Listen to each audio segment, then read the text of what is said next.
কি খবৰ ভালে আছেনে আজি মই বাটিকাই থোৱা এটা ষ্টেণ্ড কিনিলো এইখন ফটো দেখিছে ইমান বেছি ভাল লগা নহয় জানো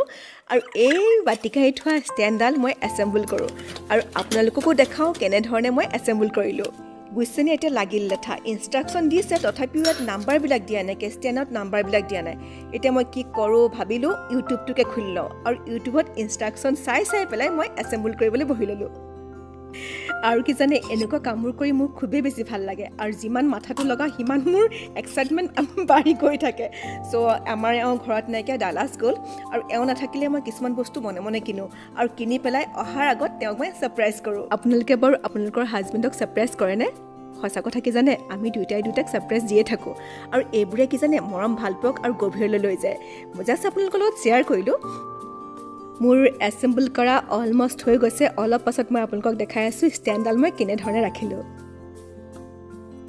এয়া মোৰ হৈ গ'ল এতিয়া মই এই ষ্টেণ্ডডাল বেচিনৰ ওপৰত লগাও আৰু তাৰ পাছত দেখাও মই আপোনালোকক কেনে ধৰণে ৰাখিলো এয়া মোৰ হৈ গ'ল আৰু এটা সৰু ফেমিলিৰ কাৰণে বিশেষকৈ ফ্ল্যাটত থকা লোকসকলৰ কাৰণে এই ষ্টেণ্ডডাল খুবেই বেছি প্ৰয়োজনীয় বুলি মই ভাবো আৰু ষ্টেণ্ডডাল কিনিছিলো এমাজনৰ পৰা আৰু তেওঁলোকৰ সাৰ্ভিস মই খুবেই বেছি ভাল পাওঁ কাৰণ কিবা বেয়া হ'লে তেওঁলোকে ৰিটাৰ্ণ লৈ লয় তো আপোনালোকৰ কেনেকুৱা লাগিলে জনাব আহি আছো এটা নতুন ভিডিঅ'লৈ আপোনালোকৰ ওচৰলৈ ভালে থাকক কুশলে থাকক আৰু হাঁহি থাকক ধন্যবাদ